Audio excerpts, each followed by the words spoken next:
আজকে আমি রান্না করছি শুটকির একটি তরকারি। যে শুটকির তরকারিতে আমি ব্যবহার করেছি তেজপাতা এবং শুটকি, সেই সাথে এখন ব্যবহার করছি অয়েল। অয়েলটা হবে আমার এই দেখুন, অলিভ অয়েল। যেহেতু আমি একজন থাইরয়েডের পেশেন্ট, তো আমাকে সেভাবেই রান্নাটা করতে হবে। দেখুন, আমি এখানে প্রথমে তেল দিয়ে দিচ্ছি, অল্প পরিমাণে তেল দিলাম। 1 চামচের চেয়ে কম তেল দেবেন, যেহেতু যাদের থাইরয়েড আছে তারা শুটকি খাওয়ার সময় যে বিষয়টি বিশেষভাবে খেয়াল করবেন সেটি হচ্ছে আপনার তেলের পরিমাণটা যেন একটু কম হয়। এখানে আমি 1.5 চামচের মতো তেল দিয়েছি। দেখুন, এখানে আছে এই যে শুটকি আছে, তো শুটকিটাকে আমি একটু ভিজিয়ে নিয়েছি, ধুয়ে নিয়েছি। এখন আমি এখানে ছেড়ে দিচ্ছি তেজপাতা।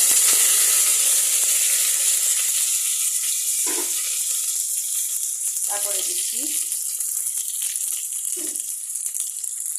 তেজপাতা দিয়ে দিয়েছি। এখন দিচ্ছি পেঁয়াজ দিয়ে দিচ্ছি। দেখুন পেঁয়াজ যাচ্ছে।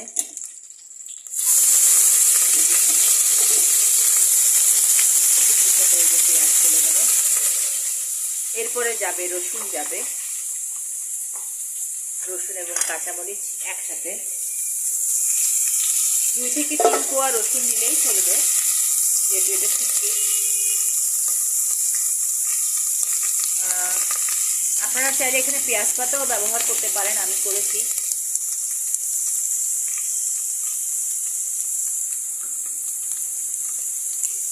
দুটো যে পেঁয়াজ পাতা এখানে কেটে দিয়ে দেবেন। তারপর এটাকে ভালো করে নাড়তে হবে। আমি এখানে এটাকে নাড়ছি। খেয়াল রাখতে হবে যেন পুড়ে না যায় এবং পেঁয়াজটা একটু ভালো মতো হয়ে আসে। আমি কিন্তু কোনো মশলা কিছুই দিইনি,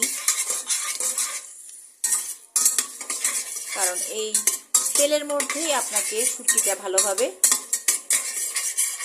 ভেজে নিতে হবে। প্রথমে এখানে আমি 2 রকমের শুটকি আছে। এক রকমের শুটকি হচ্ছে ছুরি শুটকি, আর একটা হচ্ছে আপনার লইটে শুটকি, মিক্স শুটকি ভাজা বলছি। দেখুন, আপনার শুটকিটা চলে গেল। এই তেলেই এই শুটকিটা আমি ভেজে নিচ্ছি।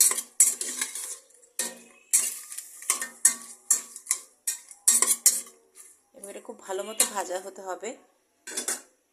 ভাজা যাতে ভালো হয় সেই জন্য আমি একটুখানি হলুদ, সামান্য পরিমাণে হলুদ, আপনার পরিমাণ মতো হলুদ, 1 চামচ বা আধা চামচের ডিপেন্ড করবে এটা আপনি কতটুকু মশলা ব্যবহার করছেন তার উপরে, বা কতটুকু শুটকি নিচ্ছেন। 1 চামচের চাইতে কম। যদি যত সম্ভব মশলা কম, স্পাইস দিয়ে রান্না করাটাই ভালো। এখানে আমি হলুদ দিয়েছি, একটুখানি সরিষা দিচ্ছি। সরিষাটা আসলে দেওয়ার পেছনে কারণ হচ্ছে একটু টেস্ট ভালো লাগবে, দেখতে একটা স্মাইল, সরিষার একটা স্মাইল আসবে।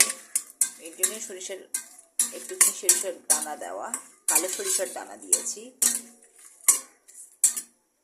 এরপর দিচ্ছি একটু লবণ। লবণের ক্ষেত্রে যে বিষয়টি সবচেয়ে বেশি খেয়াল রাখা উচিত আমাদের, সেটি হলো আমরা বিভিন্ন ধরনের লবণ ব্যবহার করি, কিন্তু আমি এখানে ব্যবহার করেছি হিমালয়ান পিঙ্ক সল্ট, যেটাতে আয়োডিনের পরিমাণ ভালো আছে। যেহেতু অনেকে এটা খেতে পারেন মতো, সবাই সুস্থ মানুষের জন্য রান্না করে। দেখুন আমার তরকারিটা কেমন হয়েছে। এখানে 2 রকমের শুটকি আছে, তো এটা এভাবে ভাজতে হবে।